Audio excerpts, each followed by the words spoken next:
Well, just before I go, and in keeping with the sporting theme of tonight's show, would you be interested in betting on the outcome of the forthcoming Voice to Parliament referendum? We Australians are famous for adding a little spice to the topics we discuss by lobbing a lazy lobster or pineapple on the outcome.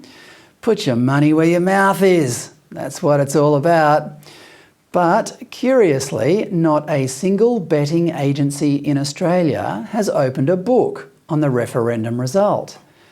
It should be a doddle. It's a two-horse race after all, and the amount of interest in it should guarantee a hefty purse, even if the odds were kept tight by the stingy bookmakers. But nada. What gives? You can bet on the outcome of the next federal election in about 2 years' time. And I have to say, the $4.50 you can get on the Coalition actually sounds pretty tempting. But you can't bet on the referendum, which will be held this year. Why is that? Could it be related to this?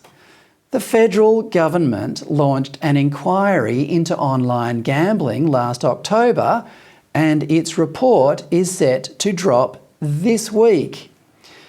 It's well known in Canberra these days that if you want anything from the government, you have to first show evidence that your organisation is supporting the Voice.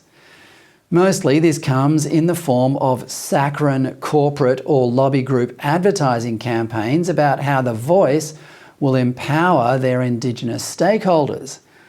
But there's an even more cunning way for the gambling industry to support the yes case for the Voice, and that is by not running a book on it. Every Australian knows that polls can fluctuate and are not always entirely reliable. But betting odds hardly ever lie.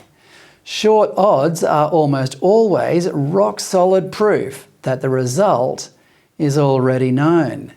And I'd bet anything that if there was a book running now on the referendum, the odds for the no case would be pretty short indeed. Of course, I'm only speculating, but is there a better explanation? If anyone from the gambling industry is watching, feel free to get in touch and provide me with a better reason. Well, that's all from me tonight. Thanks for watching. If you want to see more ADH content, have a look around our website or app for some of the best commentary in the nation from people like Mark Stein, Alan Jones, Daisy Cousins, David Flint, Nick Cater, Lyle Shelton, David Pello and more. Tell your friends, ADH is the new home for common sense commentary, and there's no shortage of things to comment about these days.